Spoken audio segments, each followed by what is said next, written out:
The governor has called for replenishing the fund for open space purchases and historic preservation. Hundreds of millions of dollars are needed. But as environment correspondent Ed Rogers reports, there's still no decision yet on how to pay for the program. They've put a new roof and rain gutters on the Church of Our Savior building in South Camden. The former church will be used to house the Camden Shipyard Maritime Museum.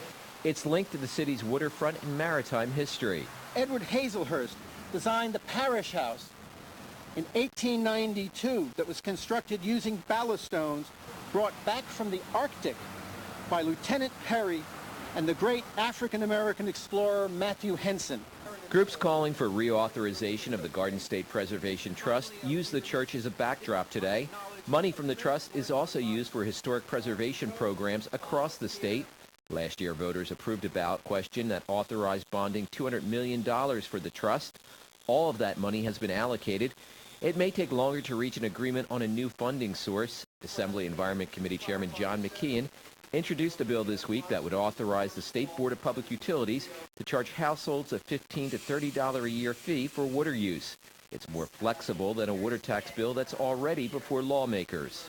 It's an investment we can't afford not to make. We take the politics out of it. We have an annual fee that's in place each and every year that can be flexible depending on what we need to buy the kinds of properties to keep New Jersey green and to keep us economically viable.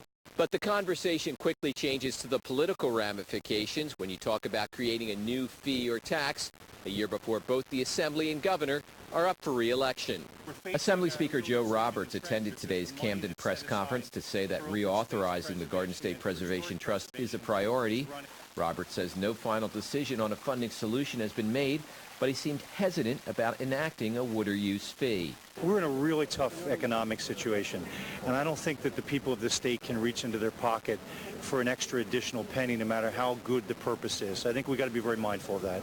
Roberts says a fairer option may be asking the voters to approve the sale of more bonds. The public has shown that for the right reason, under the right circumstances, they're prepared to invest in New Jersey. Sometimes they approve bond offerings, sometimes they don't. But I think when you talk about making sure that our history is preserved and that buildings are preserved as well, that there would be some support for it. Sources say Governor Corzine has not made a decision yet on a funding source he prefers. Ed Rogers, NJN News, Camden.